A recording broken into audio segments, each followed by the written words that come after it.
एक और नए और दमदार हफ्ते के लिए हो जाइए तैयार, जहां दुनिया भर के बाजारों से जबरदस्त संकेत और ढेर सारे ट्रिगर्स हैं जिन पर करनी है हमें बातचीत। और ये हफ्ता रहेगा बाजार के लिए बेहद अहमियत वाला। तो आइए करते हैं शुरुआत शेयर बाजार लाइव की। स्वागत है आप सबका। नमस्कार, मैं हूं अनिल सिंह और नमस्कार, मैं हूं दीपांशु भंडारी। और सर, लंबे वीकेंड के बाद आज बिल्कुल फुल और इस फुल ट्रेडिंग वीक की तैयारी तो है, बट एक बार जरा वीकेंड की भी बात हो जाए सर। काफी सोशल मीडिया पे वायरल हो रहे हैं आपके पोस्ट, लग रहा है बड़ा मजेदार वीकेंड रहा। बताएं इसके बारे में। बड़े लंबे समय बाद दीप 3 दिनों का लंबा वीकेंड मिला है। नहीं तो आमतौर पर 3 छुट्टियां एक साथ नहीं आती, तो काफ़ी कुछ छुट्टियां मनाई और धूमधाम से मनाई है। होली की छुट्टियां तो काफ़ी एंजॉय की है। बिल्कुल, तो आइए उस पर भी करेंगे बातचीत। लेकिन आइए उससे पहले जल्दी से एक बार देख लें कि क्या क्या ट्रिगर्स आज के लिए हैं आपके लिए।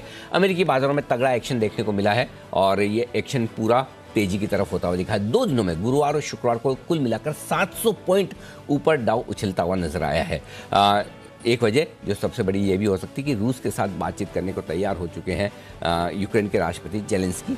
उन्होंने ये प्रपोजल दिया है। कच्चा तेल $110 के पार निकलता हुआ दिख रहा है, तो अब एक बार फिर से कच्चे तेल में मजबूती आती हुई दिख रही है। लेकिन साथ ही लगातार दूसरे दिन एफआईज की तरफ से खरीदारी होती दिखी है कैश मार्केट में, और वो भी छोटी मोटी नहीं, 2800 करोड़ की। तो एफआईज पिछले 2 ट्रेडिंग सेशन में खरीदारी के मूड में आते हुए दिख रहे हैं। तो ये है ढेर सारा एक्शन, और इसके अलावा भी बहुत कुछ जिन पर हमें नजर रखनी। कच्चे तेल के साथ साथ डीजल के दाम 25 रुपये एक साथ बढ़े, 25% से ज़्यादा एक साथ। लेकिन हाँ, आपके हमारे लिए अभी तक हल्की राहत की बात है कि सीधे कंज्यूमर्स के लिए नहीं, लेकिन बल्क में इंडस्ट्रियल डीजल खरीदने वालों के लिए यहाँ पर थोड़ा मुश्किल समय। जी बिल्कुल, एटलीस्ट हमारे लिए तो राहत है, पर इन्फ्लेशन पर तो इसका बिल्कुल बिल्कुल बिल्कुल। पर बताएं सर थोड़ा तो दीप, ये वीकेंड हमने गुजरात में स्टैचू ऑफ यूनिटी में बिताया, और वाकई में मतलब मैं बहुत इम्प्रेस हुआ हूँ कि कई बार आप जब घूमने जाते हैं तो या तो आप कहीं बड़ी ऐसी सीनिक जगह पे जाते हैं कि जहाँ बड़ी नेचुरल ब्यूटी हो, या कहीं आप ऐसी जगह जाते हैं कि जहाँ बड़ा कल्चर हो, या फिर ऐसी जगह जाना पसंद करते हैं जहाँ पर बड़ी हिस्ट्री हो। तो तीनों का कॉम्बिनेशन कहीं एक जगह मिलना जहाँ पर भरपूर हिस्ट्री है, सरदार सरोवर की और सरदार वल्लभ भाई पटेल की, और पूरा और जो सीनिक ब्यूटी नर्मदा की है, सरदार सरोवर डैम की है और उसके आसपास की, और जिस तरह का रिच कल्चर है, न सिर्फ गुजरात का, न सिर्फ देश का, पूरी दुनिया भर के कल्चर को दिखाया है वहाँ पर। मतलब आप बिलीव नहीं करेंगे कि इंडिया में भी इस तरह के टूरिस्ट डेस्टिनेशन डेवलप किए जा सकते हैं। ये एक्चुअली है, और लोगों को लगता है, कई बार मैं भी यही सोचता था कि क्या जाएंगे, मतलब स्टैचू देख के आना है तो 2 घंटे का काम होगा। लेकिन यकीन मानिए 2 दिन भी आपको कम पड़ेंगे। अच्छा, इतना सब कुछ है वहाँ पर। क्रूज से लेकर वाटर राफ्टिंग से लेकर म्यूजियम्स, गैलरीज, क्या क्या नहीं है, और हर उम्र के लिए, बच्चों से लेकर बुजुर्गों तक के लिए मस्ट गो। हाँ, हम कई बार होता है ना, हम क्या होता है कि हम हमारी अपनी धरोहर को ध्यान से नहीं देखते हैं। हमेशा बाहर भागने की जल्दी लगी रहती है कि दुनिया भर में घूम के आए, ये देख के आए, वो देख के आए। हमारे यहाँ क्या कुछ नहीं है, ऐसी चीज़ें कहीं में, मतलब एक छोटा सा कोई कंट्री यूरोप का, अगर उसको ये सब मिल जाए ना, तो वो क्या ना कर डाले। और जिस तरह की मतलब क्लीनलीनेस, मतलब डिसिप्लिन, अमेजिंग। और हॉस्पिटलिटी तो गुजरात की आप जानते हैं। मैं पहले कच्छ भी गया था, अमेजिंग है। तो बहुत ही मेमोरेबल एक्सपीरियंस रहा है, और मैं सबको सजेस्ट करूंगा कि कम से कम एक बार जरूर घूम के आए। हालांकि ये समय गर्मी वाला थोड़ा सा मुश्किल भरा होता है, शायद 1-2 बारिश हो जाए उसके बाद जाएं तो हरियाली हो जाती है काफ़ी, या सर्दी जाने वाली हो तब जाएं, तब भी अच्छा है। लेकिन हाँ, जब आपको वेकेशन हो, 2 से 3 दिन का प्लान बनाइए, जाके आइए। टू डू लिस्ट में इसको डाल होना चाहिए, बिल्कुल होना चाहिए, बिल्कुल होना चाहिए। चलिए, तो बढ़िया है, मजेदार। और स्पेशली बच्चों को जरूर ले जाएं, बच्चों को जरूर ले जाएं। हाँ, जो आपके 8-10 साल तक के बच्चे हैं, उनके लिए तो मस्ट है, पेरेंट्स को लेके ही जाना चाहिए। अरे वाह, चलिए सर, एक आपने बढ़िया सजेशन दे दिया जहाँ पर हमें जाना चाहिए, और पिक्चर से तो लग ही रहा था काफी मजे करके, बहुत मजे किए, बहुत मजा। मतलब आज सबसे बड़ी बात, इतना घूमने फिरने के बाद थकान बिल्कुल नहीं है। ये उस जगह की खासियत है कि आप एनर्जी लेकर लौटते हैं, अच्छी वाइब्रेशंस लेकर लौटते हैं, पॉजिटिविटी लेकर लौटते हैं, देश के लिए प्यार और सम्मान लेकर लौटते हैं। ये बहुत बड़ी बात है। बढ़िया क्या हो सकता है? हाँ, मतलब आपको गर्व होता है कि आप हिंदुस्तान में रहते हैं, आपको गर्व होता है आप भारत में रहते हैं। इससे बढ़िया क्या बात हो सकती है। चलिए, बहुत बढ़िया रहा फिर अनिल सर का वीकेंड, और आप भी प्लान बनाइए और मजे करके आइए। लंबा छुट्टी लीजिए तो और ज़्यादा आप चीज़ें वहाँ पर कर पाएंगे। चलिए सर, तो अच्छा मूड आपका है, अच्छा मूड बाजार का भी रहा है। थोड़ा बाजार के मूड माहौल पर भी बात कर लेते हैं। एक्शन तो सर ठीक ठाक ही देखने को मिल रहा है, थोड़ा ग्लोबली भी अच्छा रहा है, बट एक बात है, एफआईज ने लगातार बैक टू बैक 2.5 महीने के बाद 2 दिन की खरीदारी करी है और फ्राइडे थर्सडे का तो फिगर बहुत ही बढ़िया रहा। भरोसा करें इस पे? बिल्कुल करना चाहिए, लेकिन आज दीप मैं आपको साथ साथ में 2 चीज़ें कहूँगा। एक तो ये कि कुछ अच्छे भी ट्रिगर्स हैं और कुछ कम अच्छे भी हैं या कुछ खराब भी हैं। तो एफआईज का आपने शुरुआत की, चलिए वहीं से शुरुआत करते हैं। लगातार दूसरे दिन खरीदारी आई है, 2800 करोड़ की खरीदारी अच्छी कही जाएगी, इसमें कोई डाउट नहीं। और साथ में 2800 करोड़ की कैश की खरीदारी से ज़्यादा अगर आप देखें 4300 करोड़ के इंडेक्स फ्यूचर्स और 823 करोड़ के स्टॉक फ्यूचर्स खरीद रहे हैं। तो मतलब लंबे समय बाद आप ये कह सकते हैं कि $1 बिलियन की डायरेक्शनल खरीदारी है कैश और फ्यूचर्स मिला के, जो कि अपने आप में बहुत बड़ी है। तो ये बहुत अच्छा आंकड़ा है और लगातार 2 दिन खरीदने वाला मामला हमने बहुत ज़्यादा समय तक देखा नहीं। तो ये अच्छी चीज़ है कि एफआईज बेचने में के मूड से अब खरीदने के मूड में आ रहे हैं। लेकिन साथ में अब दूसरी चीज़ और है, वो दूसरी चीज़ ये है दीप कि आप एफआईज की इंडेक्स लॉन्ग पोजीशन देखेंगे 57% पर आ चुकी है, 46% से बढ़कर 11% आप बढ़कर आए। इसका मतलब क्लियर कट है कि आप अब उतने एफआईज की लॉन्ग पोजीशन पर हल्के नहीं रहे। करेक्ट, शॉर्ट कवरिंग हो गई, काफ़ी कुछ इंडेक्स में लॉन्ग भी बने। जनरली अब तक का ट्रेंड ये कि 65% के आसपास आने के बाद एफआईज थोड़ा सा हाथ खींचते हैं। तो अब वो इंडेक्स में लॉन्ग हो चुके हैं, तो अब और ऊपर कितना खरीदेंगे ये देखने वाली बात है। लेकिन इंडेक्स में खरीदे ना खरीदे, स्टॉक स्पेसिफिक एफआईज की खरीदारी अब भी रह सकती है। ये डेटा दिखा रहे हैं। तो मैं इंडेक्स को लेकर बहुत ज़्यादा उत्साहित नहीं हूँ कि एफआईज ने खरीद लिया, 4300 करोड़ के इंडेक्स भी खरीद लिए, 57% इंडेक्स लॉन्ग है, तो नेचुरली थोड़ा हाथ खींचेंगे या रोकेंगे या धीमा करेंगे।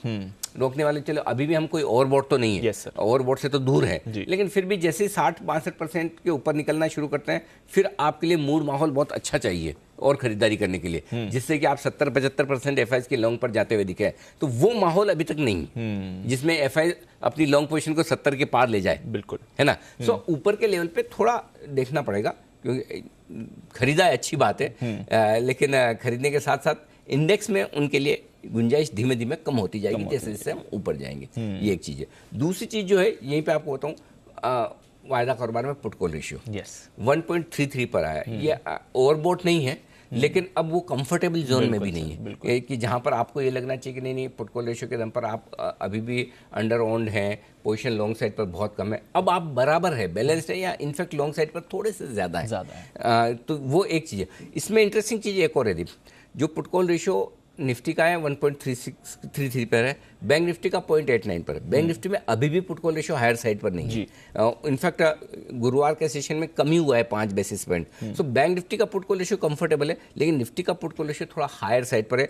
इसमें सिंपल चीज़ है, ये दोनों आंकड़े जो मैं बता रहा हूँ, एफआईज के इंडेक्स लॉन्ग और पुट कॉल रेशियो, ये बता रहे कि ऊपर के लेवल पे खरीदना नहीं है, अपने लेवल से एंट्री करनी है। बाय ऑन डिप्स का मार्केट है और डिप्स में खरीदना है। बहुत गैप से खुलेंगे नहीं खरीदेंगे। ये 2 आंकड़ों के दम पर। हाँ। तो ओपनिंग के बाद थोड़ा वहां पर आप डिसाइड कर सकते हैं। ठीक है। हाँ। तो थोड़े कॉशियस संकेत हैं इस समय। उसी का एक्चुअली इसी से रिलेटेड मेरा दूसरा सवाल था, क्योंकि अगर आप निचले स्तरों से देखें तो 1600 ऑलमोस्ट 1700 पॉइंट्स की रैली हो गई, 1600 पॉइंट्स की तो रैली हो ही चुकी है। तो ये जो रिबाउंड है, ये और आपको स्पेस दिखा रहा है ऊपर की, या फिर अब थोड़ा कंजेशन? देखो, बहुत आसान जवाब इसका दीप है कि 17600 से 17800 की रेंज में जाकर हम रुक जाएंगे। ओके, मतलब एकदम परफेक्ट रेंज है रुकने के लिए। उस लेवल पे आने पर आपको प्रॉफिट बुकिंग करना है। ठीक है। प्रिसाइजली 17625, 17775, ये 150 पॉइंट की रेंज है। ब्रॉडर साइड पे 17600, 17800 क्लियर है। ठीक है। वहां आएंगे तो हमें किसी के इनविटेशन का इंतजार नहीं करना है, एक बार प्रॉफिट बुक करेंगे, वहां से फिर इंतजार करेंगे, देखेंगे क्या कुछ होता है। या तो ग्लोबली सब ठीक हो जाए, कट जाए, तो फिर हम आगे की बात करेंगे, नहीं तो हमें वहां प्रॉफिट बुक करना है, पहली चीज। दूसरी चीज, क्या वहां तक पहुंचेंगे नहीं पहुंचेंगे, इसके लिए एक चीज का जवाब चाहिए आपको, और वो 17400 की क्लोजिंग। ओके, 17400 क्यों इंपॉर्टेंट है? क्योंकि दीप देखिए, आप 15671 से नॉन स्टॉप भाग कर आ रहे हैं। लगभग आपने जो गिरावट शुरू की थी उसका 65% आप 2/3, जिसको मैं जनरली कहता हूँ, या तो आप 50% रिकवरी आपकी 3 होती है, 33%, 50%, 66%। तो आप 66% वाली रिकवरी वहाँ खत्म कर रहे हैं 17400 के आसपास। इसलिए आज के लिए सबसे इंपॉर्टेंट है कि आप 17400 को होल्ड कर पाए, उसके ऊपर टिक पाए, उसके ऊपर बंद हो पाए। अगर 17400 के ऊपर आज आप बंद होते हैं तो फिर आप 17600, 17800 पहुंचेंगे और वहाँ पर प्रॉफिट बुक करना है। अगर 17400 के आसपास पार करके रुकना, बंद होना मुश्किल है, तो एक बार आप इंडेक्स को फिर यहाँ छोड़ दीजिए। ओके, अब फिर ये हफ्ता आपका इंडेक्स का नहीं है, ओके, भूल जाइए इंडेक्स को। उसके बाद आपको क्या करना है, उसके बाद सीधा आपको स्टॉक्स पे आ जाना है। ओके, अब क्या होगा, आपको लगेगा इंडेक्स में सुस्ती है, कुछ सेक्टर्स ऐसे होंगे जो आपको नीचे खींचेंगे, मसलन आपका मेटल्स हो गया, मसलन आपका सीमेंट हो गया, पेंट्स हो गए, इंडस्ट्रियल्स हो गए, जिनके लिए पेट्रोल डीजल के दाम 25 रुपये, सॉरी डीजल के दाम, बल्क डीजल के दाम 25 रुपये बढ़े, वो आपको ऊपर बढ़ने नहीं देंगे। दूसरा आईटी के लिए अच्छी खबर है, अगर क्रूड वापस ऊपर बढ़ गया तो ऑयल गैस के लिए थोड़ी अच्छी खबर है। कुछ स्टॉक्स ऐसे होंगे जो आपको ऊपर ले जाएंगे, कुछ स्टॉक्स ऐसे होंगे जो आपको नीचे लाएंगे। इंडेक्स आपको कहीं जाते हुए नजर नहीं आएगा, इंडेक्स मैनेज हो जाएगा, मेंटेन हो जाएगा, राइट। लेकिन stock specific, sector specific move पर ये हफ्ता अपने पूरा फोकस वही करना है। ओके, और अगर इंडेक्स ज्यादा नहीं गिरता है, जो कि मैं समझता हूँ कि नहीं गिरेगा, रेंज बाउंड रहेगा, तो फिर अपने ब्रॉडर मार्केट के एक्शन पे आ जाना है, कैश मार्केट के स्टॉक्स। तो आज का दिन मेरे लिए लिटमस टेस्ट है कि क्या मार्केट का मूड लार्ज कैप से मिड कैप से स्मॉल कैप पे शिफ्ट होता है क्या। अगर आज होता है तो दी फिर हम समझ गए कि इस हफ्ते में क्या करना है। ओके, ब्रॉड रेंज, जब तक 16,975 के नीचे बंद ना हो तब तक आप तेजी में हैं। अच्छा, तो 16,975 के नीचे बंद होने पर ही आपको पहला संकेत कमजोरी का आएगा। ओके, ठीक है, 17,800 के ऊपर निकलेंगे तो फुल वापस। तो अभी आपको ब्रॉडली 17,000, 17,800 छोटी रेंज करनी है तो 17,600 तक ले आए। तो इस रेंज में आपको थोड़ा टाइम पास करना है निफ्टी। अंडरस्टूड। तो एक तरफा 10% भागने के बाद अगर बाजार यहाँ पर वक्त बिताता तो ये बाजार की सेहत के लिए बहुत अच्छा है, बहुत अच्छी और जो होने वाला है ऐसा दिख रहा है डेटा के हिसाब से। तो मूड माहौल बहुत अच्छा है जी, लेकिन डेटा हायर साइड पर है, पॉजिटिव है, लेकिन हायर साइड पर। जब हायर साइड पर डेटा है तो हमें खरीदना है, स्टॉक्स खरीदना है, इंडेक्स नहीं। हमें खरीदना है अपने लेवल से, करेक्ट, किसी भी दाम पे नहीं। ये दो चीज आज के लिए लिख के रख लीजिए। अब उस चीज का ध्यान रखना पड़ेगा। अब एक तरफा इंडेक्स में जो है ना 200, 300 पॉइंट का पैसा बन रहा है, वो नहीं बनेगा। करेक्ट। हाँ, इसका मतलब ये नहीं कि आज ही आप शॉर्ट करना शुरू भर भर के बेचो। अनिल जी ने ऐसा बोला, मैं शॉर्ट करने की बात नहीं कर रहा। रेंज के ऊपरी सिरे पे प्रॉफिट बुक करें, इंतजार करें, वापस नीचे तैयार फिर लेंगे, सिंपल सी बात है। अंडरस्टूड। हाँ, सो इंडेक्स पे ओवर बुलिश नहीं होना है जी। अब इसमें एक ही चीज है, कैवेट जो मैं बता दूं, जो चीज इसको बदल सकती है, कोई भी खबर, अगर कोई खराब खबर आई तब तो मैं बोल नहीं, तो मैंने बोली था ऊपर में सावधान रहो, है ना। लेकिन अगर कोई अच्छी खबर आती है तो वो ऊपर भी ले जा सकते, क्योंकि ऐसे आप ट्रेंड देखेंगे तो मजबूती का है जी। आप नॉन स्टॉप बढ़ भी रहे हैं, बाजार की स्ट्रेंथ है, ग्लोबल सपोर्ट है, सब कुछ है। सो या तो ये कि संकेत आ जाए कि जेलेंस्की और पुतिन बात कर रहे हैं जी। इस तरह की कोई बातें, हम उनको भी ग्लोबल भी डिटेल में डिस्कस करेंगे। तो या तो कोई अच्छी खबर आ जाए जो ऊपर ब्रेकआउट दे दे 17,800 तक का, या कोई खराब खबर आ जाए जो 17,000 के नीचे ले जाए। जब तक ये दोनों ही नहीं होता तब तक अब आपको इंडेक्स में टाइम पास करना है, थोड़ा दिन। हाँ, समझ गए। पर स्टॉक स्पेसिफिक एक्शन 100%।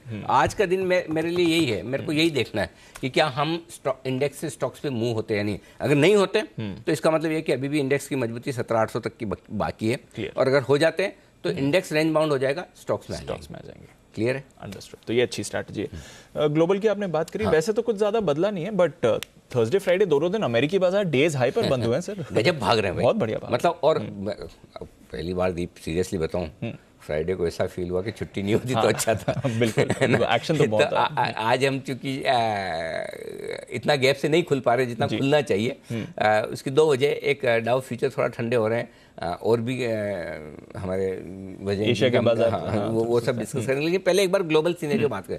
देखिए ग्लोबली भी बहुत कुछ अच्छी चीज़ें, कुछ खराब चीज़ें। अच्छी चीज क्या है, खुद जेलेंस्की ने प्रस्ताव रखा कि मुझे रशिया से बात करनी है। अब ये हाईएस्ट लेवल का प्रपोजल आ चुका है, इससे बेटर प्रपोजल नहीं आएगा। यस, ठीक है ना।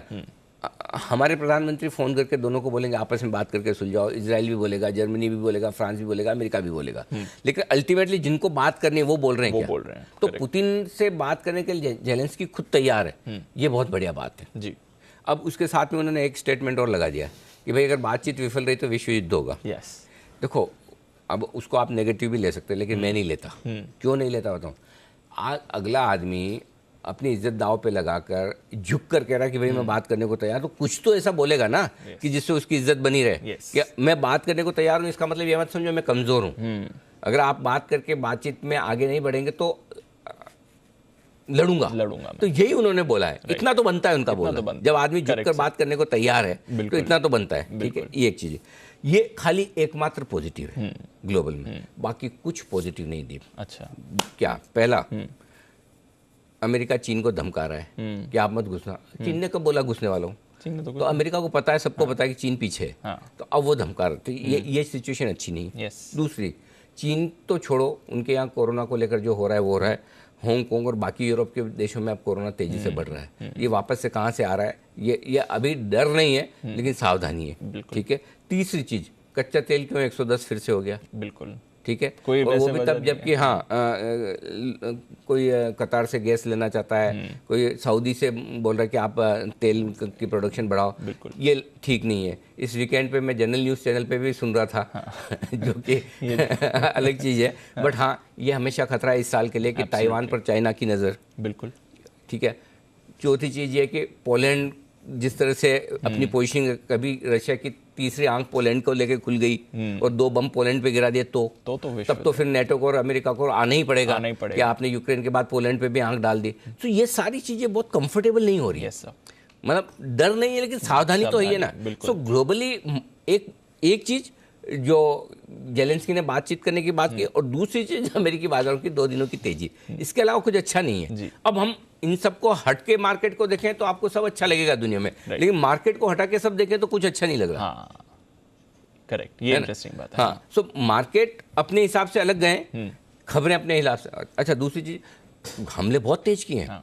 अब तो मतलब अब तो रशिया को कोई इससे मतलब ही नहीं कि वो कहाँ बम डाल रहे हैं, जहाँ जा रहा है वहाँ जा रहा है। सिविलियन टारगेट, सिविलियंस कोई मतलब, ये तो बहुत गंदे लेवल का हो रहा है। जिसपे ग्लोबल बिरादरी को कुछ न कुछ करने की, सोचने की, समझने की जरूरत है, बहुत जरूरत है। सो आई थिंक थोड़ा डिस्कम्फर्ट है दीप। बॉन्ड यील्ड 2.15% पर है। बिल्कुल।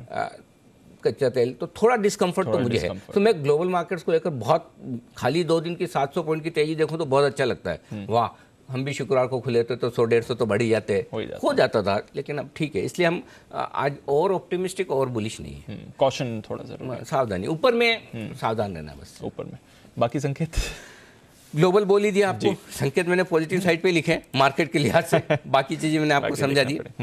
एफआईज के संकेत है तो पॉजिटिव साइड पर ही, डीआईज के संकेत नेगेटिव से न्यूट्रल है। बड़े दिनों बाद थोड़ा ठीक ठाक सा बिकवाली का आंकड़ा है। वायदा कारोबार के संकेत कोशिश है, जो मैं बता ही चुका हूँ। क्यों कोशिश है? क्योंकि पुट कॉल रेशियो मेरा हायर साइड पर, जो मुझे वो कूद कर खरीदने का कंफर्ट नहीं देता।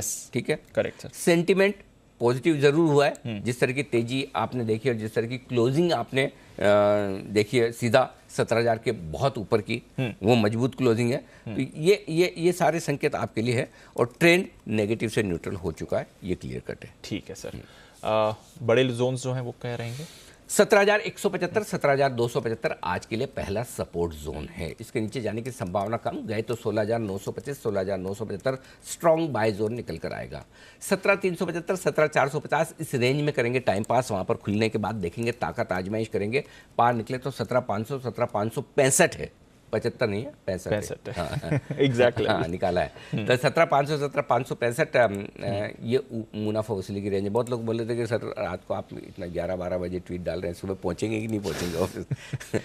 अब तो एक चीज़ बताऊँ, 2 दिन मैं फ्राइडे से घूम रहा हूँ, है ना, थर्सडे नाइट से यहाँ से निकल गया, ठीक है ना। तो ये ट्वीट डालने का काम, सारा काम निपटाने के बाद होता है, ये याद रखें। तो अगली बार आप सवाल पूछे, ध्यान रखें, सारा जो जरूरी काम है, ट्वीट जरूरी नहीं है।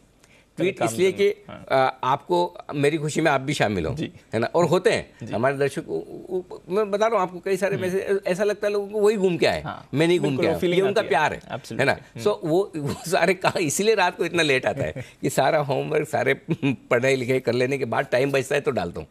और नेचुरली जब घूम रहे हो तब तो आपको घूमने में एंजॉय, जहाँ जिस वक्त वर्तमान में जीने वाले लोग हैं हम, तो जिस वक्त जहाँ हैं उसे एंजॉय करते हैं, इसलिए 2 दिन तो डाला नहीं मैंने। और जब आने के बाद सारा काम निपटा है तो उसके बाद ही डाला है। इसलिए चिंता न करें कि अगर रात को लेट ट्वीट भी आए तो निश्चिंत रहे, ईश्वर की कृपा रही तो सुबह आपके सामने हमेशा हाजिर रहूंगा। वो ट्रैक रिकॉर्ड तो है सर उसका। तो वो चिंता न करें। तो ये हो गई आपके लिए ऊपर में प्रॉफिट बुकिंग जोन। अब आइए बैंक निफ्टी 36,025, 36,275 ये दिन का पहला सपोर्ट लेवल है। 36,261 दीप गुरुवार का लो है, वहां पर सपोर्ट पहला बनता है। ठीक जैसे कि 17,175 आपका लो है निफ्टी का, ठीक है ना। तो ये आपका पहला सपोर्ट जोन हो गया। इसके नीचे 35,750, 35,850 स्ट्रॉन्ग बाय जोन के तौर पर निकल कर आता है। ठीक है, ऊपर में कितना जा सकते हैं? 36,800, 36,900 ऊपर की रेंज है। और बिकवाली के लिए 37,300 37,500 अगर आता है तो वहाँ पर डेफिनेटली प्रॉफिट बुकिंग करनी चाहिए। अब आपका वो डबल बॉटम वाला फॉर्मूला बता दूं, 36,800 36,900 के नीचे ही डबल बॉटम बनाकर तीसरी बार नहीं बनाकर टूटा था। इंट्राडे में 36,650 आया था, लेकिन क्लोजिंग में अच्छी दे दी थी। अब कल आप गुरुवार का देखिए 36,611 के आसपास का हाई बनाया है। सो वही 36,650 आपका पहला लेवल है। आज चूंकि गैप से खुल रहे हैं उसके ऊपर खुलेंगे, लेकिन 36,800 36,900 आपके लिए बहुत इंटरेस्टिंग चीज़ है, वहाँ पर फोकस करना। एक पॉइंट और दीप यहाँ पर जो हमने डिस्कस किया उसमें एक और है इंपॉर्टेंट, आज क्यों ऊपर में कोशिश रहना है, उसके लिए एक पॉइंट और मिस हुआ और वो है जिस तरह से बल डीजल के दाम 25 रुपये बढ़े हैं। यस सर, ये महंगाई बढ़ाने वाला है। एब्सोल्युटली। अब हम ये खुश हो सकते हैं कि हमारे तो नहीं बढ़े, कार में जो डीजल डलवाते हैं या पेट्रोल डलवाते हैं उसके तो नहीं बढ़े। पहली चीज़ तो है कि बकरे की माँ कब तक खैर मनाएगी, है ना। आज नहीं तो कल बढ़ेंगे, 25 नहीं तो 10 बढ़ेंगे, 5 बढ़ेंगे, कुछ तो बढ़ेगा। तो तैयारी तो आप भी कमर कस के रखिए, ज़्यादा खुश होने की बात है नहीं। दूसरी बात यह है कि अब रेलवे, डिफेंस, पावर्स, इन सब के अगर सेक्टर्स के लिए बढ़ रहे हैं तो सीमेंट, स्टील, कमोडिटीज सब एक्सपेंसिव, इन सब के लिए तो महंगा होना ही है। तो इनडायरेक्टली आपका इन्फ्लेशन तो बढ़ना ही बढ़ना है। तो ये एक फैक्टर नेगेटिव तो है ही आज के लिए, करेक्ट। और ये तो होना ही था। 8 तारीख से लोग सोचे थे, 8 से नहीं हुआ, अब जाके हुआ, करेक्ट। तो होना तो था, इम्पैक्ट आएगा, तो इसका इम्पैक्ट आएगा। तो ये एक और फैक्टर है जिसकी वजह से मैं ऊपर के लेवल पे थोड़ा सा कोशिश हूँ आज के लिए, सेंटीमेंट के लिए। अंडरस्टूड, ठीक है सर। सपोर्ट लेवल, सपोर्ट और रेजिस्टेंसेस 17,287 287 ये आपका क्लोजिंग है। तो सपोर्ट लेवल नोट कर लीजिए, 17,200 17,175 दो छोटे लेवल है, 100 मीडियम लेवल, 17,025 16,975 छोटे, ये ज़्यादा नहीं है क्योंकि आज ऊपर से खुल रहे हैं आप, थोड़ा बहुत प्रॉफिट बुकिंग आया तब भी ये लेवल्स आराम से आपके होल्ड होंगे। ऊपर कितना जा सकते हैं, 17,350 जो शुक्रवार का हाई है, सॉरी गुरुवार का हाई है, वो ऊपर का पहला लेवल बन गया आपका। 350 375, फिर 450 500 565 और 625, ये यहाँ तक है। इसके ऊपर की जगह अभी मैं नहीं देख रहा।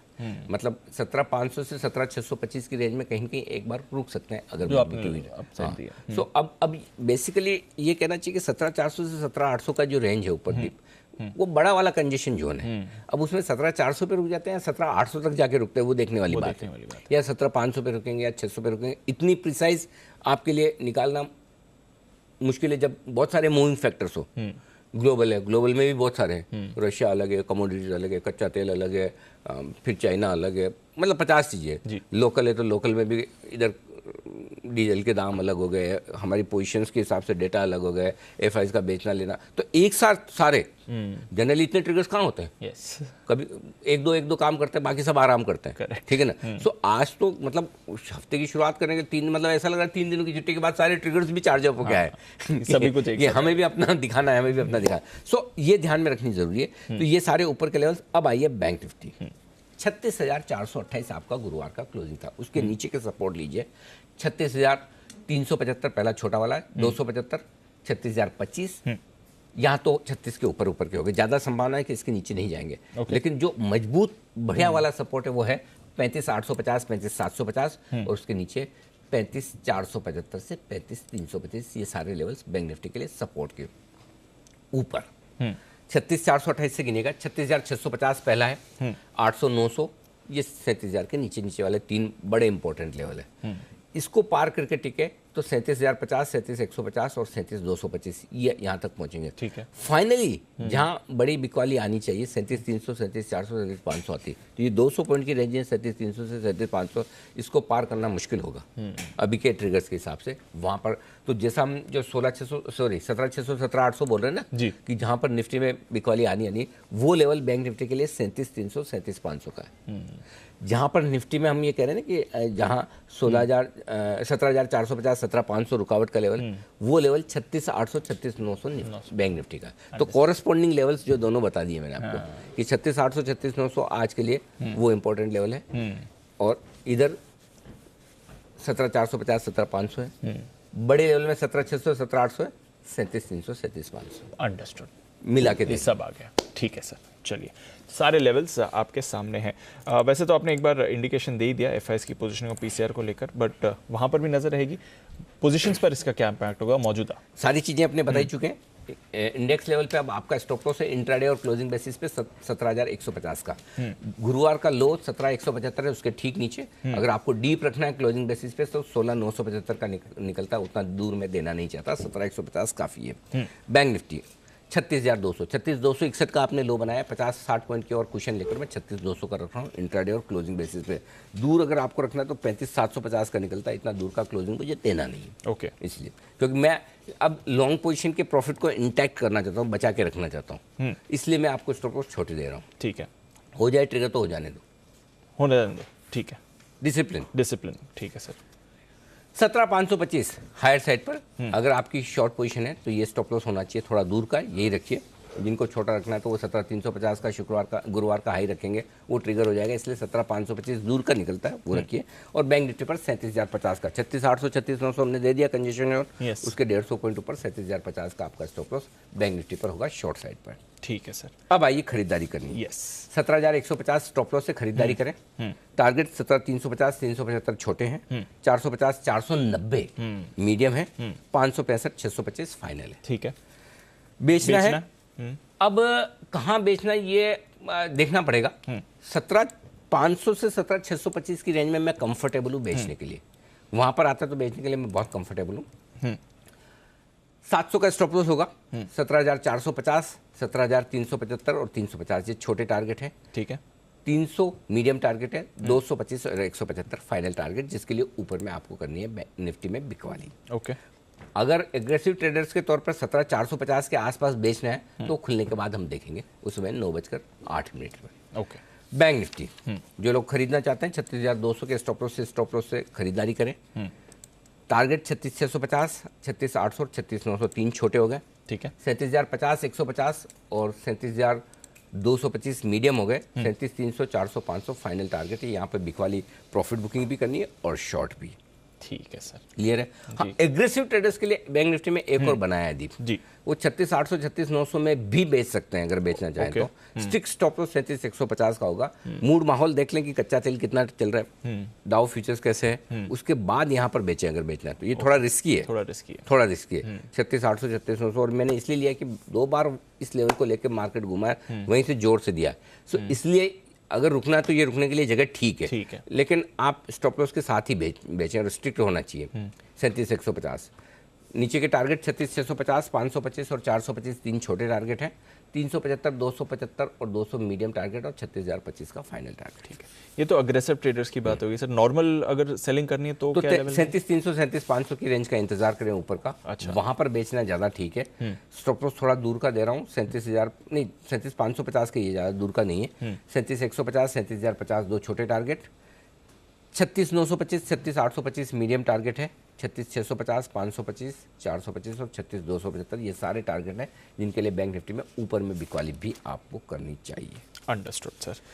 बैन लिस्ट डबल हो गई है। बलरामपुर चीनी को अब कंपनी देने के लिए इंडिया बुल्स हाउसिंग, जो लग रहा था थर्सडे के दिन भी आ सकता है, वो आ चुका है। तो इंडिया बुल्स और बलरामपुर ये दोनों हैं आज के बैन लिस्ट के स्टॉक्स। बाकी डेटा की बात हो गई। वायदा कारोबार के कोई लेवल्स? कोई नहीं, बिल्कुल वो हम डिस्कस कर चुके हैं। आज तो वीकली सीरीज का पहला दिन है तो डेटा नहीं के बराबर है, क्योंकि शुक्रवार को तो हमने ट्रेड किया नहीं। सो वही बात कर, खाली एक ही चीज़, निफ्टी में 5 लाख शेयर ओपन इंटरेस्ट में बढ़े थे, put call ratio higher side पर है। बैंक निफ्टी में घटे थे, पुट कॉल रेशियो घट कर आया, तो थोड़ा सा मार्केट हल्का सा बाय साइड पे ज़्यादा है निफ्टी पे। ठीक है, चलिए ये आज की पूरी स्ट्रैटेजी और इस हफ्ते के लिए भी आपके लिए कुछ इंपॉर्टेंट इनसाइट्स। आइए जानते हैं खबरों वाले शेयर्स और साथ ही आज का ब्रोकरेज एक्शन भी। हमारे साथ पूरी रिसर्च टीम है तैयार। वरुण, कुशल और साथ ही आशीष के साथ करते हैं आज के बाजार के सेटअप की चर्चा। कुशल, मॉर्निंग, बताएं ट्रिगर्स और खबरें क्या कह रही हैं? मॉर्निंग दीपांशु, ट्रिगर्स के लिहाज से 2 इवेंट्स हैं प्राइमरली। सबसे पहले तो बीएससी लिमिटेड, यहाँ पर फोकस रखिए। 2:1 के हिसाब से जो बोनस शेयर इधर जारी किए गए थे वो उसको एक्स बोनस ट्रेड करते हुए नजर आएंगे। साथ ही गेल, यहाँ पर इंटरिम डिविडेंड दिया गया था 5 रुपये प्रति शेयर का, वो भी एक्स डिविडेंड ट्रेड करता हुआ दिखेगा। यही नहीं, मारुति सुजुकी पर भी फोकस रखिए, क्योंकि यहाँ पर जो प्रमोटर सुजुकी मोटर कॉर्प है उन्होंने गुजरात सरकार के साथ एक टाई अप कर लिया है, जिसके तहत अगर आप देखें तो 2026 तक 10,000 1,500 करोड़ लगभग रुपए का ये निवेश करते हुए दिखेंगे ईवी और बैटरी निर्माण के लिए। तो ये एक इंपॉर्टेंट अपडेट मारुति सुजुकी के लिए आता हुआ दिखा है। साथ ही आईटी स्टॉक्स फोकस में रखिए, क्योंकि एक्सेंचर के जो नंबर्स आते हुए दिखे हैं वो काफ़ी बेहतर रहे हैं। दूसरी तिमाही के नंबर्स थे और मोर इंपॉर्टेंटली FY22 के रेवेन्यू ग्रोथ गाइडेंस को यहाँ पर बढ़ाता हुआ दिखे हैं। ये 19 से 22% पहले था और अब 24 से 26% ये रखा गया है। कंपनी की आय में भी 24% का उछाल हमें देखने को मिला है। और अंत में रुचि सोया इंडस्ट्रीज, इसका FPO आने वाला है 24 से 28 मार्च तक ये डेट रखी गई है। 615 से 650 रुपये प्रति शेयर का ये कीमत है और 21 रुपये माफ़ कीजिएगा 21 शेयरों का कुल मिलाकर लॉट साइज़ जो है यहाँ पर ये रखा गया है और ओवरऑल FPO की साइज़ 4300 करोड़ रुपए की है। तो ये डिटेल जो है रुचि सोया के FPO को लेकर। ओके, ये है आपके लिए कुछ डिटेल्स। एक करेक्शन मेरी तरफ से भी, बलरामपुर बैन से बाहर आ गया है। तो आज इंडिया बुल्स बैन में आ गया है, पर बैन से बाहर बलरामपुर आ गया है। तो एक ही स्टॉक बैन में रहेगा, जो है India bulls housing finance. Morning Varun, बताएं आप कौन सी खबरें लेकर आए हैं? गुड मॉर्निंग दीप। तो आपने बलरामपुर की बात की, इनफैक्ट पूरे शुगर स्पेस जो है वहाँ पे नजर रखनी है। बलरामपुर तो बैन से बाहर आया है, लेकिन नितिन गडकरी की तरफ से बयान आया है और उन्होंने कहा है कि बेसिकली शुगर और एथनॉल इंडिया का जो कॉन्फ्रेंस है उसमें उन्होंने कहा है कि चीनी उत्पादन जो है उसको घटाना और इथनॉल का उत्पादन जो है उसको बढ़ाना जो है वो इंडस्ट्री के लिए बेहतर रहेगा। टोयोटा, ह्युंडई, सुजुकी ने 6 महीने में फ्लेक्स फ्यूल जो है फ्लेक्स इंजन माफ़ कीजिएगा उसको लॉन्च करने का आश्वासन दिया है, ये नितिन गडकरी जी ने कहा है। और इथनॉल के लिए बायोफ्यूल आउटलेट जो है वो खोले जाएंगे। इनफैक्ट इन्होंने ये भी कहा है कि गणतंत्र दिवस की परेड में शामिल हुए जो फाइटर जेट्स थे उसमें 100% बायोफ्यूल जो है वो यूज़ किया गया था। तो इसके चलते शुगर कंपनी जो है वहाँ पे आप नज़र रखेगा। गुजरात स्टेट पेट्रोनेट लिमिटेड, यहाँ पे मेरे एसेट म्यूचुअल फंड ने 0.12% के आसपास की हिस्सेदारी खरीदी है। 16 मार्च को ओपन मार्केट से हिस्सेदारी खरीदी गई है। वहीं स्ट्राइड्स फार्मा यहाँ पे नज़र रखेगा, क्योंकि एक्सटर्न बायोसाइंसेस ने बायोलिक्स के साथ एक करार किया है। 130 देशों में second generation room temperature stable covid vaccine के लिए ये करार किया गया है। OMCs, paint companies, cement, steel, shipping companies पे नजर रखिएगा, क्योंकि बल्क उत्पादन जो बल्क डीजल है उसके दाम में 25% के आसपास की बढ़ोतरी की गई है। हाँ, लेकिन रिटेल की कीमतें अभी भी नहीं बदली गई है। वोकार्ड, यहाँ पे वोकार्ड और सीरम लाइफ साइंसेस ने यूके में, यूनाइटेड किंगडम में कई वैक्सीन के निर्माण के लिए सहयोग की घोषणा की है। तो इसके चलते वोकार्ड आपके नज़र में होना चाहिए। थर्मेक्स, इस कंपनी ने सल्फर रिकवरी ब्लॉक के लिए करीब 1180 करोड़ के ऑर्डर जो है वो जीते हैं।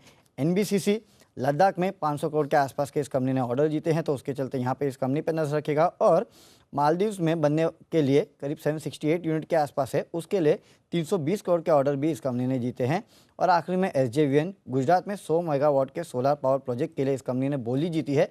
कुल लागत जो है करीब 500 करोड़ के आसपास की है। ओके, तो ये है आपके लिए कुछ और खबरें जहां पर रखनी है नज़र। बट खबरों के सिलसिला अभी भी जारी है, क्योंकि प्रमोटर एक्शन, फंड एक्शन भी है और साथ ही कुछ और खबरें भी हैं। कुशल बताएं इनके बारे में। अतुल लिमिटेड पर फोकस रखिए, क्योंकि 25 मार्च को यहाँ पर बाईबैक पर बोर्ड बैठक होने वाली है। साथ ही गेटवे डिस्ट्रीपैक, यहाँ पर कंपनी के शेयर कल से रीलिस्ट होते हुए दिखेंगे, जिसमें सब्सिडियरीज अगर आप देखें तो गेटवे ईस्ट इंडिया और गेटवे रेल फ्रेट के विलय के बाद यहाँ पर शेयर रीलिस्ट हो रहे हैं। 4 जनवरी को लास्ट शेयर ट्रेडिंग होती हुई दिखी थी। KNR कंस्ट्रक्शन 16 से 19 मार्च तक कंपनी अधिकारियों के कार्यालय और साथ ही घरों पर आयकर विभाग ने तलाशी ली थी। तो ये एक अपडेट है। और प्रमोटर एक्शन है क्लैरिएंट केमिकल्स पर, जहां पर कई प्रमोटर ने मिलकर लगभग 3.36% की हिस्सेदारी खरीदी है। 16 मार्च को ओपन मार्केट से कुल मिलाकर 7.76 लाख शेयर्स जो हैं यहाँ पर खरीदे गए हैं। ओके, तो ये है आपके लिए सारी की सारी खबरें। देखते हैं ब्रोकरेजेस की आज कहां पर है नजर। FIR में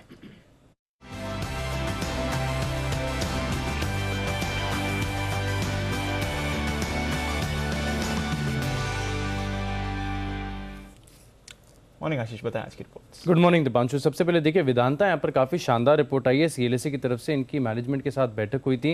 इसके बाद रिपोर्ट निकाली, आउट परफॉर्म की रेटिंग को बरकरार रखा है। करीब 380 के आसपास का भाव चल रहा है। 400 रुपये का लक्ष्य दे रहे हैं और ये मान रहे हैं कि जिस प्रकार से कमोडिटीज़ में देखें तो बड़ी तेज़ी आ रही है, इसका सीधा और बड़ा बेनिफिशियरी वेदांता है। इसके अलावा मैनेजमेंट ये भी इंडिकेट कर रहा है कि वेदांता रिसोर्सेज यानी कि जो पेरेंट है, इसका अगले 3 साल में जो डेट है इसमें भी बढ़िया रिडक्शन आएगा और आगे जाकर यहाँ पर ग्रोथ भी काफ़ी बढ़िया है, जिसके चलते यहाँ पर फोकस रहेगा। पेट्रोनेट LNG, मॉर्गन स्टैनली की तरफ से जो है नेगेटिव रिपोर्ट आई है, क्योंकि रेटिंग को कर दिया है डाउनग्रेड, इक्वल वेट से घटाकर अभी अंडरवेट की रेटिंग दे और लक्ष्य भी काटा है, 253 से घटाकर 217 कर दिया है, हालांकि 206 के आसपास की क्लोजिंग है। और ये मान रहे कि जिस प्रकार से गैस की सप्लाई थोड़ी टाइट है, इसका एक असर देखने को मिल सकता है। शोभा डेवलपर्स मॉर्गन स्टैनली की तरफ से रिपोर्ट आई है, ओवरवेट की रेटिंग को बरकरार रखा, 1095 रुपये के लक्ष्य ले। ये मान रहे कि रेसिडेंशियल जो मार्केट है इसमें जो एक अपसाइकिल आ रही है, इसका एक बड़ा बेनिफिशियरी हो सकता है, तो यहाँ पर नजर रखेंगे। इसके अलावा जेफरीज भी अगर आप देखें तो स्टॉक के ऊपर बुलिश नजर आ रहे हैं, क्योंकि 736 की क्लोजिंग है और ये खरीदारी की राय दे रहे हैं 1025 रुपये के लक्ष्य के लिए।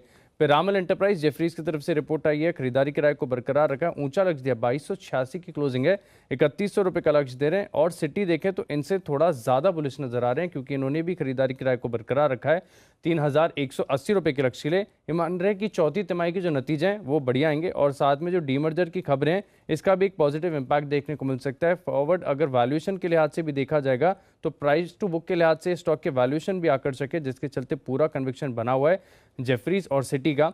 जोमैटो यहाँ पर बर्नस्टीन की तरफ से रिपोर्ट आई है, आउट परफॉर्म की रेटिंग को बरकरार रखा है, 81 रुपये की क्लोजिंग है, 143 रुपीज़ का ये लक्ष्य दे रहे हैं। पीवीआर पर भी बर्नस्टीन की तरफ से रिपोर्ट आई है, आउट परफॉर्म की रेटिंग को बरकरार रखा है, 1707 की क्लोजिंग है, 1900 रुपये का लक्ष्य दे रहे हैं। और गोल्डमैन सैक्स की अच्छी रिपोर्ट है आईटी स्टॉक्स पर, हालांकि कोई भी टारगेट या फिर रेटिंग में बदलाव नहीं किया है, लेकिन कमेंट्री अच्छी है। देखिए यहाँ पर क्रेडिट स्विस की तरफ से भी जो है भरोसा बरकरार बना हुआ है, क्योंकि यहाँ पर इन्फोसिस पर इन्होंने आउट परफॉर्म की रेटिंग को बरकरार रखा है, 2350 के लक्ष्य के लिए।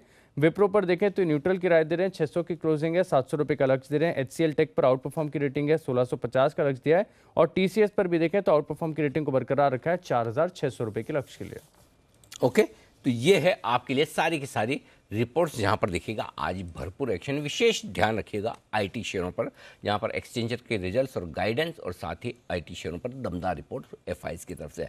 सोमवार की सुबह स्वागत करते हैं सभी एक्सपर्ट्स का। वक्त है इस हफ्ते के बेहतरीन शेयर को जानने का।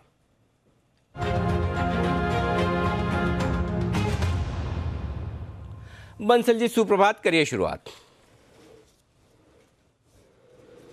सुप्रभात अनिल जी, सुप्रभात दीपांशु। अनिल जी, मेरा पिक ऑफ द वीक होगा ऑटो स्पेस से बजाज ऑटो। बजाज ऑटो काफी अच्छा लग रहा है, एक नीट क्लीन क्लियर रिवर्सल है, करेक्शन आ सकती है बट करेक्शन को यूज करना चाहिए। बजाज ऑटो को लॉन्ग करने के लिए 3580 3580 का स्टॉप लॉस है, 3755 3755 पहला टारगेट है, 3780 3780 दूसरा टारगेट है, और बजाज ऑटो है मेरा pick of the week. Okay, pick of the week है बजाज ऑटो, आपके लिए खरीदारी करने की राय। सिमी जी गुड मॉर्निंग, बताइए आपको कौन सा शेयर पसंद है इस हफ्ते के लिए? Good morning Anil ji, good morning Deepanshu. मेरा इस हफ्ते का वीक होगा, पिक होगा DLF रियल्टी मेजर। मुझे लगता है कि बहुत ही बढ़िया सा ब्रेकआउट फ्राइडे को देखा, थर्सडे का सेशन में देखा गया था।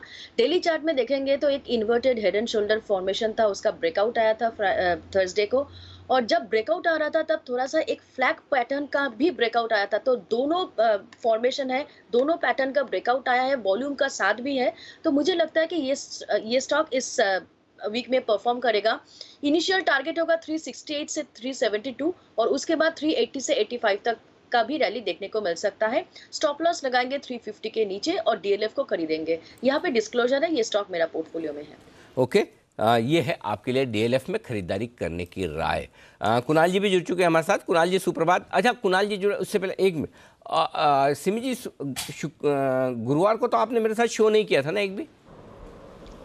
ना नहीं किया था। हाँ, तो फिर तो आपसे तो मिस हो गई। वो आपने देखा वीडियो जिसमें कुणाल जी ने आपको बुआ जी कहा था? देखा है ना, देखा है। एक्चुअली दिव्या ने भी मुझे भेजा था, और ट्विटर में जाके तो बहुत बार देखा है। हाँ। बहुत मजा आया, बहुत मजा आया। तो बराबर आपने बदला ले लिया ना कुणाल जी से? तो देखिए, अगर ऐसा मजाक हंसी मजाक नहीं होगा तो कैसे चलेगा। बहुत अच्छा लगा। मैंने सीरियसली तो लिया नहीं, पर कुणाल जी जरूर सीरियसली ले लिया था। उस समय आठू जी ने जो कर रहा था कुणाल जी के पीछे, सीरियसली ले लिया होगा। मैंने तो सीरियसली लिया नहीं। चलिए बढ़िया, कुछ हंसने के मुस्कुराने के पल आपको मिले हैं एक बार फिर से। ये हमारे एक्सपर्ट्स के और हमारी टीम ने बहुत ही ज़बरदस्त काम किया, बहुत ही बेहतरीन वीडियो बनाकर आपको दिया भी। आइए कुणाल जी तैयार है। कुणाल जी गुड मॉर्निंग, बताएं सर आपका पिक ऑफ द वीक।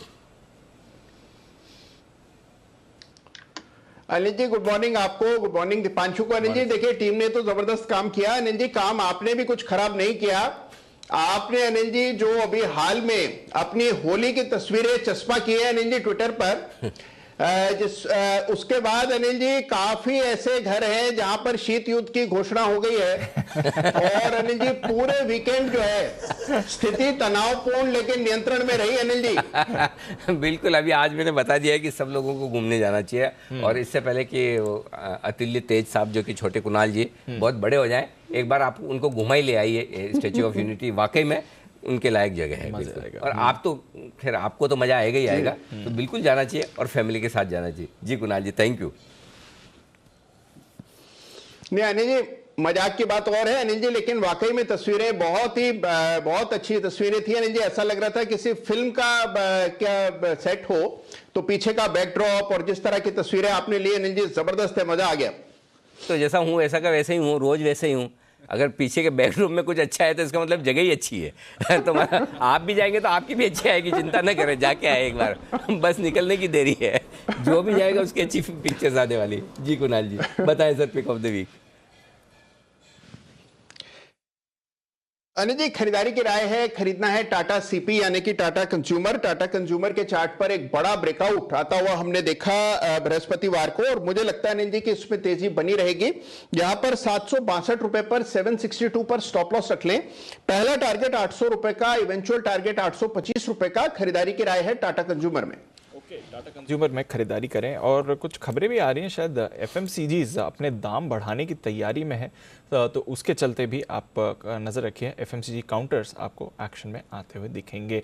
आइए और कौन से स्टॉक्स एक्शन में रहेंगे। मारुति, फाइनली ईवीज पर मारुति के भी कुछ प्लान्स के बारे में पता चल रहा है। इलेक्ट्रिक व्हीकल्स और बैटरी निर्माण के लिए 10,500 करोड़ का निवेश सुजुकी करने को तैयार है। गुजरात राज्य के साथ करार किया है। आने वाले कुछ सालों में होगा, ऐसे नहीं कि इमीडिएटली ये सारा अमाउंट आ जाएगा, बट डेफिनेटली ईवीज की तरफ से भी देश की सबसे बड़ी कार बनाने वाली कंपनी के फाइनली कुछ प्लान्स आपके सामने आते हुए दिख रहे हैं। मारुति की चार्ट सिमी जी कैसी दिखती है?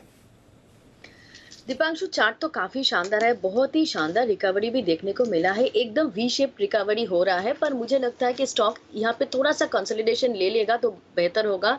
7500 7450 के आसपास का सपोर्ट देखना पड़ेगा। जब तक ये स्टॉक उस रेंज को होल्ड करता है तब तक ऊपर में 8200 300 का रैली इसमें पॉसिबल है। तो मैं थोड़ा सा कंसोलिडेशन में खरीदने का सलाह दूंगी। इसलिए मैं इस कंसोलिडेशन का एक्सपेक्ट कर रही हूँ क्योंकि स्टॉक जहाँ पे थर्सडे का सेशन में बंद किया था उसके ऊपर ही इसका 150 डेमा है जो कि क्रॉस करना पड़ेगा सबसे पहले। अब क्रॉस करेगा तो ये सीधा 8200 तक जाएगा और ये 100 और 50 डेमा है। 50 डेमा करीब 7878 के आसपास है, 100 डे एक्सपोनेंशियल 7786 के आसपास है। तो थोड़ा सा ऊपर में ही हर्डल है, इसलिए कंसोलिडेशन फेज में अगर थोड़ा सा नीचे मिलता है 7500 से 7450 तो बहुत ही अच्छा रिस्क रिवर्ड होगा, वहां पे खरीदने का सलाह होगा 82-8300 का टारगेट लेके। ओके, तो ये है आपके लिए मारुति। 82-8300 के टारगेट्स इस पर आपको आते हुए दिख सकते हैं। देखते हैं स्टॉक किस तरह के मूव दिखाएगा। गुजरात स्टेट पेट्रोनेट, बंसल जी जरा इसके चार्ट देखें। मिराई ने करीब 7.25 लाख शेयर्स की खरीदारी करी है ओपन मार्केट से। 16 तारीख को ये खरीदारी की गई है। कैसे देखते हैं सर चार्ट को? देखिए दीपांशु, चार्ट तो थोड़े से नेगेटिव हैं। इनफैक्ट यहाँ पर एक नेगेटिव क्रॉसओवर भी देखने को मिला है। तो टेक्निकली यहाँ पर 260 के अराउंड स्टॉक चल रहा है और रिवर्सल होगा 267 268 के ऊपर होगा, तब एक चार्ट के ऊपर रिवर्सल के संकेत होंगे। तो जिनके पास है दीपांशु वो डे बिफोर फ्राइडे के थर्सडे के लोज के साथ बने रहे हैं 255 के स्टॉप लॉस के साथ, और चार्ट्स पर खरीदारी की राय 268 के ऊपर ही होगी। ओके, तो फिलहाल खरीदारी की राय नहीं है, 268 के ऊपर ही खरीदारी की राय इस पर आएगी। थर्मैक्स, कुणाल जी वैसे तो अच्छी रैली में रहा है। पिछली तिमाही के जब से नतीजे आए स्टॉक में अच्छी तेजी दिखी है और डिस्क्लोजर भी आए। लगभग 1200 करोड़ के इन्हें ऑर्डर भी मिलते हुए दिखे हैं। थर्मैक्स की चार्ट क्या कह रही है सर? देखिए चार्ट बहुत जबरदस्त है दीपांशु। ये स्टॉक आमतौर पर बाजार से बहुत ज्यादा प्रभावित नहीं होता। बाजार में जब कमजोरी आई उस समय भी स्टॉक ने काफी स्ट्रेंथ का परिचय दिया और मैंने और राकेश जी ने नीचे के लेवल्स पर 10 की कमाई में भी इस पर खरीदारी की राय दी हुई है। तो बहुत जबरदस्त चार्ट है। थर्मैक्स हर गिरावट में बाय करना चाहिए। अभी एक शॉर्ट टर्म देखें तो शॉर्ट टर्म चार्ट भी काफी उम्दा लगता है और मुझे लगता है कि नीचे के लेवल्स पर अगर 1910-15 के आसपास मिले तो बाय करना चाहिए। स्टॉक में वापस से 2150 के लेवल्स देखने को मिले। ओके, तो ये है आपके लिए राय थर्मैक्स पर। कई सारी फार्मा कंपनीज भी फोकस में है। वॉकहार्ट ने करार करा है यूके में, उस पर आप रखिए नज़र। स्ट्राइड्स पर भी खबर आती हुई दिख रही है। बट बंसल जी, औरोबिंदो पर पहले बात करेंगे क्योंकि जो इनका इंजेक्टेबल्स कारोबार है, कई सारी वैल्यू क्रिएशन की खबरें आ ही रही हैं, कई सारे निवेशक इंटरेस्टेड हैं। ब्लैकस्टोन की भी खबर आई है कि ये भी अब निवेश करने के लिए तैयार है इनके इंजेक्टेबल्स बिजनेस में। कैसा दिख रहा है सर ऑरोबिंदो का चार्ट? पिछले हफ्ते थोड़ा बाउंस बैक भी इस पर दिखा था। देखिए दीपांशु, स्टॉक ऊपर से करेक्ट होता हुआ आया है, चार्ट्स के ऊपर पॉजिटिव डाइवर्जेंसीज हैं और फ्राइडे को भी स्टॉक 655 के हाईज तक गया था। यहाँ पर एक क्रिटिकल लेवल है, क्रूशियल लेवल है, मेक और ब्रेक लेवल है 650 का। 650 के ऊपर निकल के सस्टेन करता है तो रिवर्सल के संकेत होंगे, तो 650 के ऊपर सस्टेन करने की वेट करें। अगर सस्टेन करता है तो डेफिनेटली खरीदना चाहिए सन फार्मा को। ओके, अरविंदो फार्मा को। औरोबिंदो फार्मा में खबरें फिर से आती हुई दिख रही है। देखते हैं स्टॉक में किस तरह का एक्शन होता है। Private equity fund injectable business को खरीदने की दौड़ में आ गया। काफी लंबे समय से चल रही, इस बार लगता है थोड़ी गर्म ज्यादा है। फाइनली शायद कुछ बार बार लगातार आ रही है। ऐसा लंबे समय हो गया सर? हाँ, मतलब 1.5 साल तो हो गया। मतलब मुझे याद है जब पहली बार आई थी 950,000 रुपए का भाव होता था, उसके गिरते पड़ते कभी ऊपर ही नहीं गया। तो वही वाली बात है, इसलिए अब वो भेड़िया आया वाला मामला है फाइनली। एनीवे, बाकी सब आए नहीं आए, जैन साहब हमारे आ गए। थैंक यू जैन साहब, गुड मॉर्निंग, स्वागत है आपका। हाँ जैन साहब, इसमें क्या बड़ी बात है आपको पहचानना? पहचान लिया ना आपने, डाला भी था जैन साहब ने ट्वीट डाला था, पहचान कौन? पहचान कौन देगा? अगर देखो, अगर आपको ऐसा करवाना ही है ना तो ट्वीट किसी और से कराओ ना। अगर आप खुद ट्वीट डालोगे तो कौन सा मुश्किल काम है। लेकिन वो हेयर स्टाइल कहाँ से बनवाई थी आपने? अच्छा, उस दिन की हेयर स्टाइल वो क्या, वो क्रिकेटर की जैसी, वो श्रीलंकन क्रिकेटर जैसी, मलिंगा जैसी? मलिंगा नहीं, वो श्रीलंका के क्रिकेटर मलिंगा की भी ऐसी नहीं है। ये तो कुछ नहीं थी, मतलब हाँ, मतलब अलग ही तरह की थी, मतलब हाँ कुछ वैसा। एक्चुअली मैं नहीं डालता, कोई दूसरा डालता ना तो बहुत बड़ा क्वेश्चन हो जाता है, बहुत बड़ा क्वेश्चन मार्क, पता ही नहीं चलता लोगों को। एक जने तो मजे और लेने के लिए बोलते हैं, ये तो बोला है। हमको भी पता है जैन साहब इतने जेनरस तो है नहीं कि दूसरों की डालेंगे, फोटो तो अपनी ही डालेंगे। तो हमने बड़ा आसानी से अंदाजा लगा लिया। लेकिन आपने बढ़िया होली अच्छे से एंजॉय की, बधाई आपको। बताएं सर, इस हफ्ते का शेयर आपकी पसंद का? बिल्कुल, देखिए इस हफ्ते जो मैं स्टॉक लाया हुआ है जीएसएफसी। देखिए ये स्टॉक वैसे मैंने 80s 90s 110 पे भी न्यू ईयर पिक के तौर पे भी दिया था, 120 पे भी दिया हुआ है, और अभी भी मुझे लगता है फर्टिलाइजर स्टॉक्स में बहुत दमखम है, तो बिल्कुल ध्यान देना चाहिए इसके ऊपर। Prestige estate, real estate stocks में काफी दम लगता मुझे, तो प्रेस्टीज एस्टेट, एमसीएक्स जो बहुत ज्यादा करेक्ट हो चुका था और अब बाउंस करने लगा है, एमसीएक्स और ओएमसीज आज वापस से थोड़ा माहौल बना हुआ रह सकता है। लग ही रहा था जिस तरीके से बीपीसीएल चल रहा था, और आप डर भी दिखाए थे अपना कि भाई कहीं पेट्रोल और डीजल की प्राइस तो नहीं बढ़ने वाली है, तो बीपीसीएल बढ़िया लगता है। और कुछ इंश्योरेंस कंपनीज हो सकता है कि 1 अप्रैल से प्रीमियम बढ़े, और ऐसा लग रहा है कुछ, तो आईसीआईसीआई जीआई जो कि बहुत करेक्टेड और अंडर परफॉर्मर है, उस पर ध्यान दे, और आईसीआईसीआई प्रू। तो ये सारे स्टॉक्स है, ICICI GI, ICICI Pru, MCX, Prestige Estate, BPCL. तो ये तो हो गए बड़े वाले स्टॉक्स, और एक जीएसएफसी। ओके। और फ्राइडे को शो था नहीं अनिल जी, तो इसलिए 4 स्टॉक दिए नहीं थे। अच्छा, तो भी दे तो दिए सारे के सारे। फ्राइडे होता तो और क्या करते हैं? तो कौन सा आपने छोड़ा है जैन साहब? सारे तो आगे। बच्चे की जान थोड़ी लोगे आप। हाँ? वो कहावत है ना, बच्चे की थोड़ी जान ले लोगे पूरी। हम तो ले ही नहीं रहे, बच्चा खुद ही दे रहा है जान। देखो, आपने फ्राइडे को शो नहीं किया, फिर भी आपने सारे दे दिए। तो जैन साहब को पसंद है GSFC, Prestige, MCX, BPCL, ICICI GI, ICICI Pru. मैं बोलते बोलते एक साथ थक गया, जैन साहब देते देते नहीं थके। यही तो खास बात है जैन साहब की। आइए, तैयार है सुमित जी भी। सुमित जी गुड मॉर्निंग, बताएं sir pick of the week. Good morning Anil ji, good morning Anil ji. Pick of the week के तौर पे बाय का स्टॉक है, और स्टॉक है टाटा कंज्यूमर। टाटा कंज्यूमर के अंदर एक मूव अच्छा देखने को मिल ही रहा है। स्टॉक यहाँ से रैली कंटिन्यू करना चाहिए, और स्टॉक के अंदर ऊपर का मूव देखने को मिलना चाहिए। प्रेजेंट लेवल जो कि क्लोजिंग थर्सडे की क्लोजिंग है, वहां से अगर कोई भी छोटा मोटा डिप आता है 8-10 रुपए का, तो लोअर लेवल्स पे टाटा कंज्यूमर में खरीदारी करें।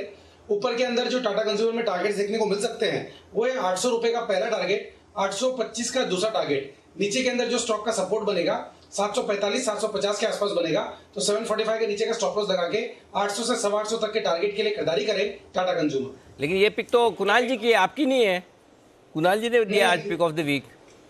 अनिल जी कॉमन बोल सकते हो, मेरी भी है। नहीं, देखो मार्केट खुलने के बाद आए तो अलग बात है। मार्केट खुलने के बाद तो जो पहले आया उसी की मानी जाएगी ना। तो ये तो कुणाल जी की मानी जाएगी।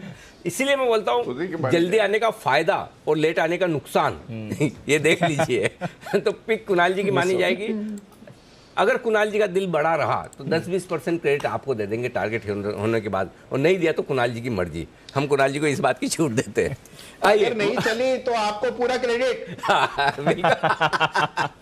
ये भी ठीक है कि आपने कुणाल जी के बोलने के बाद सोच समझ के दिया, अगर स्टॉप लॉस हिट हुआ तो जिम्मेदारी सुमेश जी की मानी जाएगी, टारगेट कुणाल जी, टारगेट कुणाल जी का। आइए, गुड मॉर्निंग वागले साहब, बताएं sir pick of the week.